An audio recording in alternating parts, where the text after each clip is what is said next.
안녕하세요. 주변들의 조민근 변호사. 안녕하세요. 송재승 변호사입니다. 네, 오늘은 내가 이제 성범죄의 의혹을 받고 있을 때 어떻게 하면 무혐의를 받을 수 있는지에 대해서 상세하게 한번 알아보도록 하겠습니다. 그러면은 우리 혐의 없음을 받기 위해서는 가장 첫 번째로 적을 알고 나를 알면 백전백승이다. 모든 형사범죄에서도 그렇겠지만 성범죄에서는 더더군다나 증거의 존재가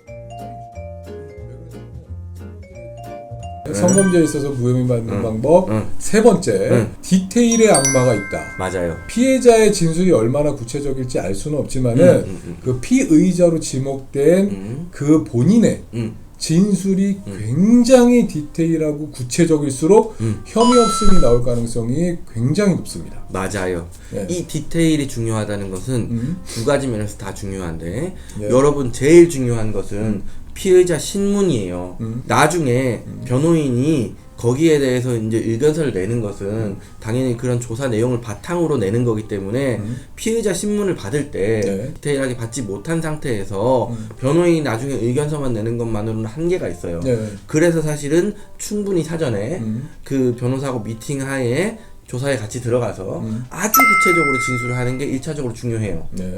진술을 어디까지 구체적으로 해야 될까요, 그러면? 예를 들면은 성범죄 같은 경우에는 스킨십이나 성관계에 있어서 굉장히 은밀하고 둘만의 일이고 또 타인에게 얘기하기에는 굉장히 부끄러운 일이잖아요. 맞아요. 예를 들면은 성관계를 맺을 때 체위가 어땠는지 맞아요. 뿐만 아니라 누가 어떤 이야기를 했으며 어떤 소리를 냈는지까지도 디테일하게 진술을 해줘야지 성범죄에 있어서는 무혐의 받을 가능성이 매우 높아진다고 할 수 있겠습니다. 표현할 수 있는 가장 정확하고 구체적인 표현을 해라. 그렇지. 라고 얘기를 합니다. 네, 아주 중요합니다. 그게 왜 그러냐면 성범죄에 있어서는 아까 처음에 말씀드렸다시피 여성의 진술로만 수사가 진행되는 경우가 굉장히 많아요. 맞아요. 예를 들면 CCTV도 없고 뭐 메시지도 없고 카카오톡도 다 날아가고 없고 뭐 녹음 내용도 아무것도 없어.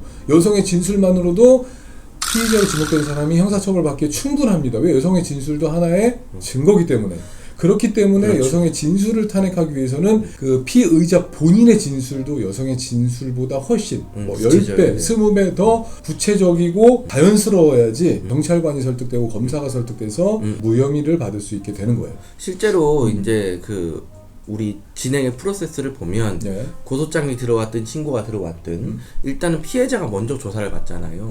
근데 피해자는 사실은 통상적으로 피해가 발생한 지 그리 오래되지 않은 시점에 조사를 받기 때문에 진술의 내용이 대단히 구체적이라기보다는 약간 성인지 감수성이 기대는 면도 있고 그래서 감성에 호소하는 부분이 사실 많아요. 피해자는 사실 이 정도면 이 정도 얼개면 성범죄가 성립할 수 있다라는 정도로 해서 그 외에는 감성에 호소하고 내가 너무 마음이 아팠다 정말 죽고 싶었다 자살 시도를 했다 이런 내용으로 약간 그 범죄 사실의 구체적인 부분과는 관계가 없는 그런 부분을 끌어와서 진술이 되는 경우가 사실 많거든요. 맞아요. 그렇기 때문에 좀 덜 구체적인 피해자의 진술에 비해서 말씀해주신 대로 10배, 20배 이상으로 디테일하게 그때 당시에 어떻게 동의를 했는지 무슨 말을 하면서 내가 성관계를 했는지 이런 것들을 꼼꼼하게 얘기를 하면 그런 부분들이 사실 맞아만 들어가면 그렇죠. 충분히 이유가 돼요. 감성에 호소하고 개인적인 사정이 어땠고 개인적인 생각이 어땠는지 이런 것은 나중에 양형을 정하는데 크게 작용하는 요소고 맞아요. 우리는 지금 혐의 없음을 받아야 되는 상황이란 말이죠. 그렇죠. 그렇기 때문에 철저하게 사실관계 그 경험한 사실에 집중을 해야 된다라고 말씀드릴 수 있을 것 같아요. 그리고 마지막으로 제가 이제 드리고 싶은 말씀이 이 부분 사실 좀 중요할 수 있는데 수사기관에서 이제 조사를 거의 완료할 시점에 거짓말 탐지기를 한번 해봅시다. 라고 하는 경우가 많이 있죠. 그렇죠. 많이 있어요. 거짓말 탐지기라는 것은 대법원에서 공식적으로 판례로 인정하듯이 증거 능력이 없어요. 그러니까 이런 증거를 쓸 수가 없어요. 왜 쓰냐 그러면 거짓말 탐지기 조사를 해가지고 너 거짓말 탐지기 조사해봤더니 거짓말이네? 너 한 게 맞네? 야 그러면 이거 너한테 불리한 참고자료를 사용할 수 있겠네? 라고 하면서 수사기관이 애매할 때 기소를 할 수 있는 자료로 이제 사용하는 게 거짓말 탐지기예요. 그렇기 때문에 조민근 변호사님은 철저히 그렇게 믿고 계시잖아요. 저는 여러 번 말씀드렸지만 거짓말 탐지기의 조사 의뢰가 정말 수십 번 들어왔고 단 한 번도 하지 않았고 그 모든 사례가 무혐의예요. 자신감. 아직까지 깨지지 않은 원칙인데 거짓말 탐지기는 거짓말 탐지기 하지 않고 이제 나오는 것도 있을 것 같아요. 거짓말 탐지기 안 했으니까 수사기관이 거짓말 탐지기를 하자고 제의하는 것 자체가 이미 상황이 나에게 유리하다는 거예요. 그건 맞아요. 맞아요, 틀려요. 정확합니다. 그렇기 때문에 거짓말 탐지기를 하자라고 했을 때는 죄송합니다.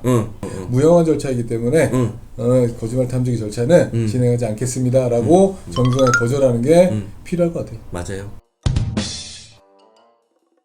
그 첫 번째, 지피지기면 100점 백승이다. 정보공개 청구를 해서 확보할 수 있는 범죄 사실, 기타 등등의 자료들을 모두 확보하고 적극적으로 대응해라. 맞죠?